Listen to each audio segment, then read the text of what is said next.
दोस्तों, जिंदगी का मतलब सिर्फ दुख और प्रॉब्लम्स का हिसाब किताब रखना बिल्कुल भी नहीं है। हमारी असली पहचान है हमारी ताकत, हमारे रिश्ते और वो मीनिंग जो हम अपनी जिंदगी को देते हैं। जब भी हम साइकोलॉजी की बातें करते हैं तो जनरली मन में ख्याल आता है कि हम बातें कर रहे हैं मेंटल डिसऑर्डर के बारे में, या हम बातें कर रहे हैं मेंटल इलनेस के बारे में। लेकिन वहीं साइकोलॉजी की एक बहुत ही प्यारी ब्रांच है जिसको हम कहते हैं पॉजिटिव साइकोलॉजी। ये ब्रांच हमें बताती है कि खुश रहना कोई लग्जरी नहीं, बल्कि खुश रहना हमारा अधिकार है, हमारी रिस्पॉन्सिबिलिटी है। पॉजिटिव साइकोलॉजी हमें बताती है कि अगर जिंदगी के अंदर हम अपनी स्ट्रेंथ को पहचाने और ग्रेटिट्यूड और होप के साथ अगर हम अपनी जिंदगी को जिए तो हम अपने हाईएस्ट पोटेंशियल तक पहुंच सकते हैं। हम हमेशा अपनी जिंदगी में फ्लरिश कर सकते हैं।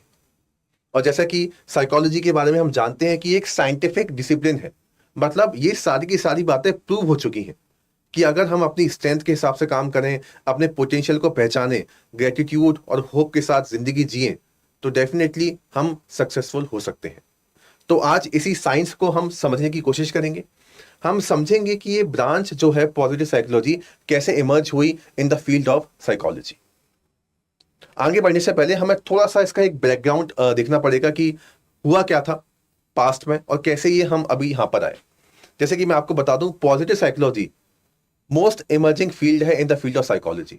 इसका इमर्जेंस हुआ था 1998 में और साइकोलॉजी बनी थी 1879 में। उससे पहले psychology is considered as a part of philosophy. तो डेफिनेटली फिलॉसफी का कुछ ना कुछ इन्फ्लुएंस रहा होगा साइकोलॉजी के ऊपर। तो वहीं पर ही एक बहुत ही इंपॉर्टेंट आपने नाम सुना होगा, एंशिएंट ग्रीक फिलोसोफर अरिस्टोटल एक कंसेप्ट देते हैं किसका, यूडेमोनिया का।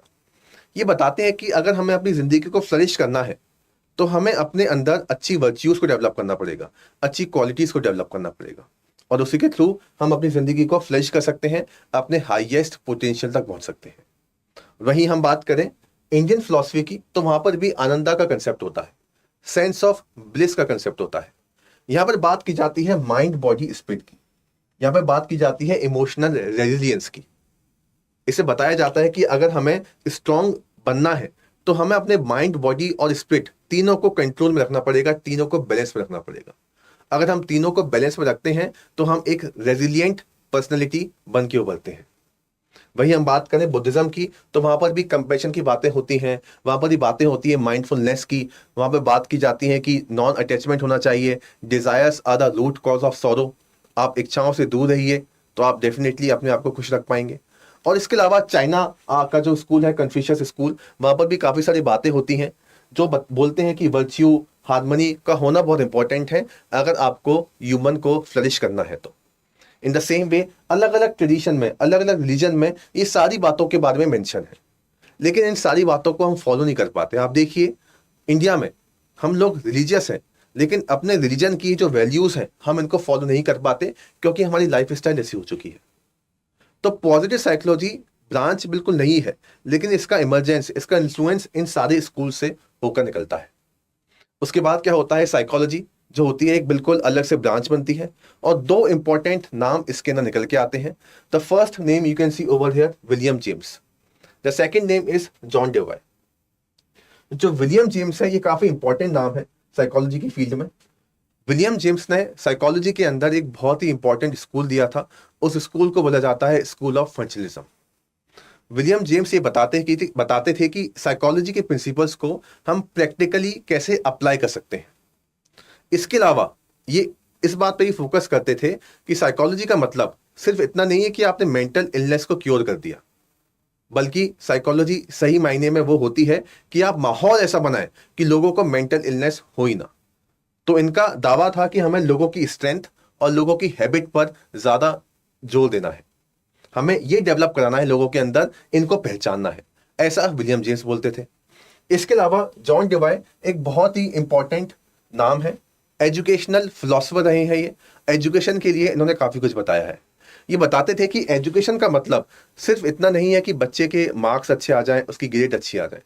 एजुकेशन का सही मतलब है कि उसको प्रॉपर तरीके से लर्निंग हो, बच्चा अपने आप को फ्लरिश कर सके, बच्चे अपने अपने आप के अंदर के पोटेंशियल को समझकर काम कर सकें और अपने हाईएस्ट पीक पर पहुंच सकें।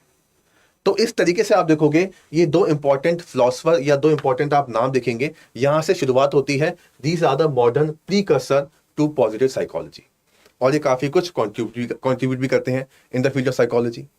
बात थोड़ी और आगे बढ़ेगी। जो हमने बात की विलियम जेम्स और जॉन डेवाई की, इन्होंने एक प्रॉपर तरीके से स्कूल बनाया और इन्होंने अपनी अपनी बातों को आगे फैलाया।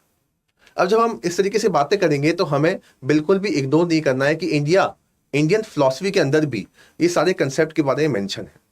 जैसे इंडिया में बात की जाती है हमारी फिलॉसफी के अंदर धर्मा, यानी कि आप अपने पाथ को फॉलो करते जाइए, सच्चाई का जो रास्ता है आपको उसी को फॉलो करना है।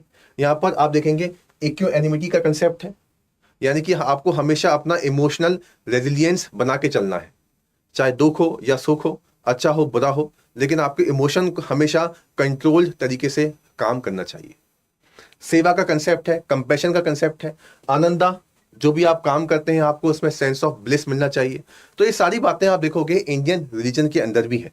तो वेस्टर्न फिलॉसफी और इंडियन फिलॉसफी दोनों इन्फ्लुएंस करती हैं पॉजिटिव साइकोलॉजी को, और इस तरीके से आप देखोगे ये पॉजिटिव साइकोलॉजी जो होती है वो इमर्ज होना शुरू हो जाती है।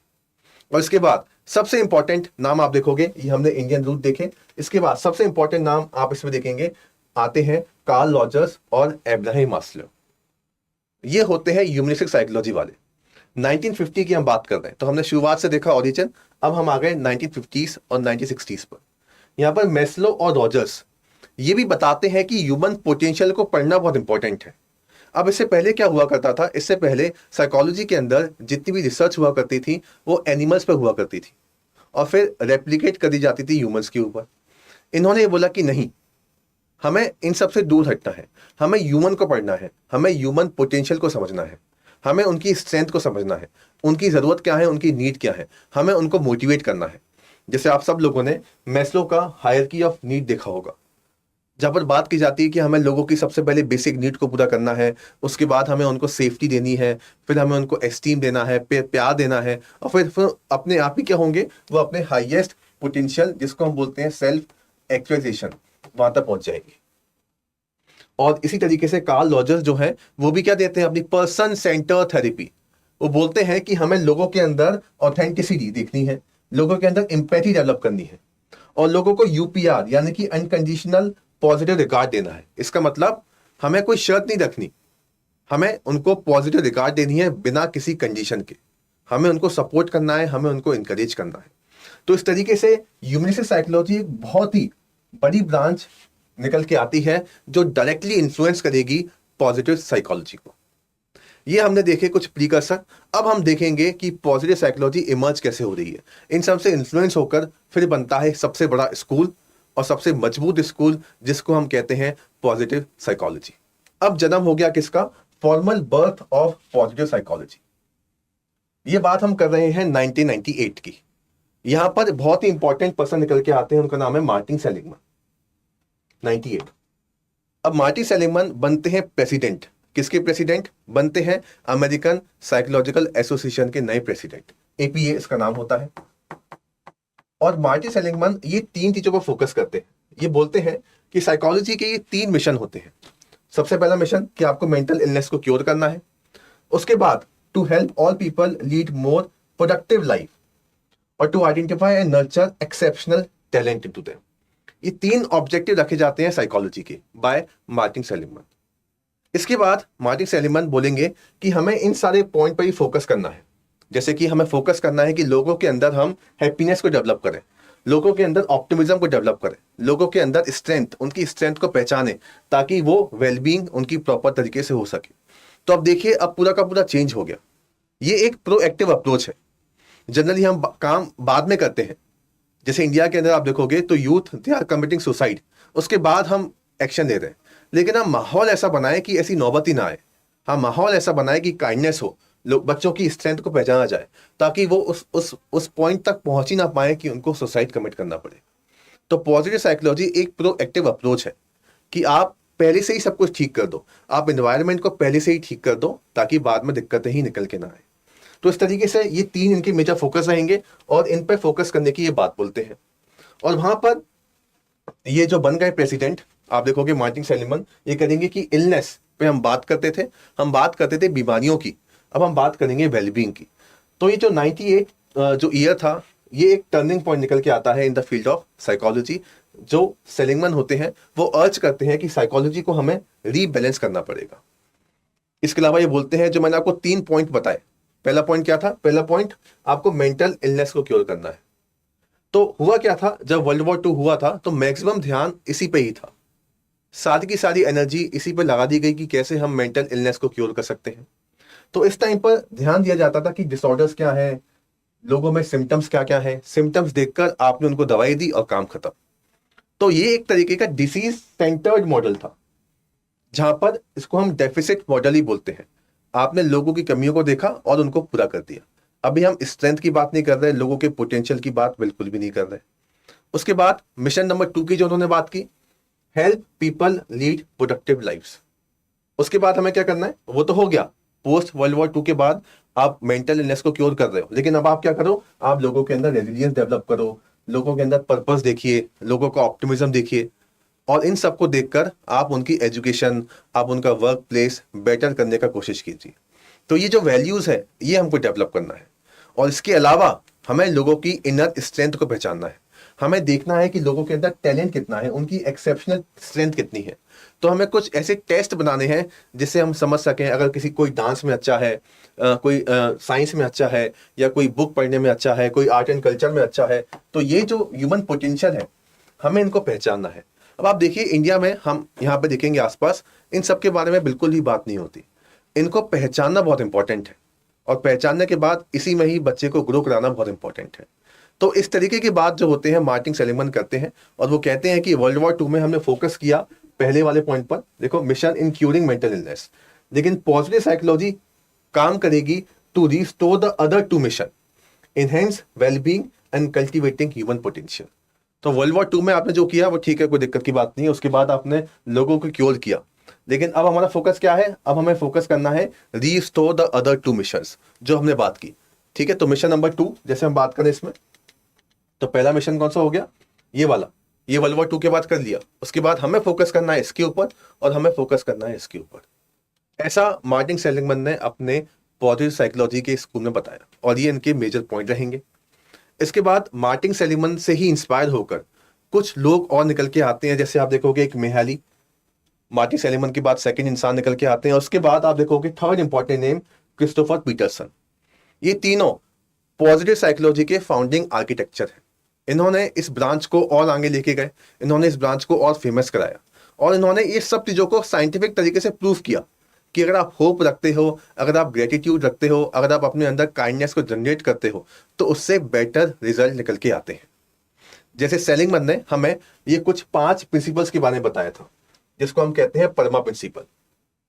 अगर हम किसी भी इंडिविजुअल के अंदर ये 5 प्रिंसिपल्स को डेवलप करते हैं, जैसे कि पॉजिटिव इमोशंस, हम उसको एंगेज रखें ऐसे काम में जिसको उसका मजा आता हो, पॉजिटिव रिलेशनशिप उसके हो सोसाइटी के अंदर, मीनिंग पता हो उसे अपनी लाइफ का, और जो भी टास्क उसको मिलता है उस टास्क को वो अकम्प्लिश कर सके। अगर ये 5 प्रिंसिपल को फॉलो करता है तो उसकी वेलबींग हमेशा मेंटेन रहेगी। ये हमें मार्टिन सेलिगमैन बताते हैं, जो मैंने आपको अभी बताया। उसके अलावा मिहाली भी एक कंसेप्ट बताते हैं, कंसेप्ट ऑफ फ्लो, यानी कि काम करने में मजा आना चाहिए, आप डीपली इंगेज हो जाए उस काम में। जैसे एक म्यूजिशियन अगर म्यूजिक बजा रहा है तो वो बिल्कुल मग्न हो जाता है उसके अंदर, तो आपको ही ऐसे फ्लो में जाना है, आपको मजा है उस काम को करने के लिए। और क्रिस्टोफर पीटरसन जो है वो करीब आप देखोगे कुछ वैल्यूज हमको बताते हैं जो सब लोगों में होनी चाहिए, जो हमने अलग अलग रिलीजन से ली हैं, जैसे the value of kindness, gratitude, curiosity, bravery. ये कुछ कॉमन 24 वैल्यूज ये बताते हैं जो सब लोगों में डेवलप करना बहुत इंपॉर्टेंट है। तो यहां से ये जो ब्रांच होती है प्रॉपर तरीके से एक सेपरेट ब्रांच बनती है और फैलाना शुरू कर देती है अपने प्रिंसिपल्स को सब जगह पर। जो कोर आइडियाज थे जैसे परमा मॉडल हो गया, जो 24 स्ट्रेंथ हो गए, और जो मिहाली का कंसेप्ट हो गया फ्लो, इसको सब जगह पढ़ना शुरू कर दिया जाता है, सब जगह अप्लाई करना शुरू कर दिया जाता है, और इसके बेटर रिजल्ट भी देखने को मिलते हैं।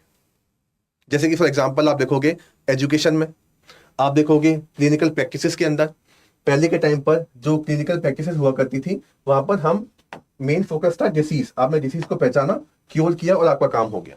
लेकिन यहाँ पर ग्रेटिट्यूड, आप जर्नल लिखिए, बताइए लिखकर, बातें कीजिए, एम्पैथी, इसके ऊपर फोकस करने लगे और इसके बेटर रिजल्ट भी निकल के आए। एजुकेशन में फोकस यही हुआ कि आप बच्चों के अंदर ऑप्टिमिज्म, रेजिलियंस और करेक्टर डेवलप करें। वर्क प्लेसेस के अंदर एम्प्लॉयज को स्ट्रेंथ बनाएं, उनमें अंदर लीडरशिप क्वालिटीज को डेवलप करें। और even the same in the case of policies also, आप देखोगे भूटान के अंदर ग्रॉस हैप्पीनेस इंडेक्स की बातें होती हैं, वहां पर जीडीपी की इतनी बातें नहीं होती। वहां पर डेवलपमेंट, ह्यूमन डेवलप कैसे कर रहा है अपने आप को, उसकी बातें ज्यादा की जाती हैं। आप देखेंगे यहाँ पर they focus more upon happiness index. तो यहां से सब जगह आप देखोगे ये सारे के सारे इन्फ्लुएंस कहां से निकल के आते हैं, from the branch of positive psychology.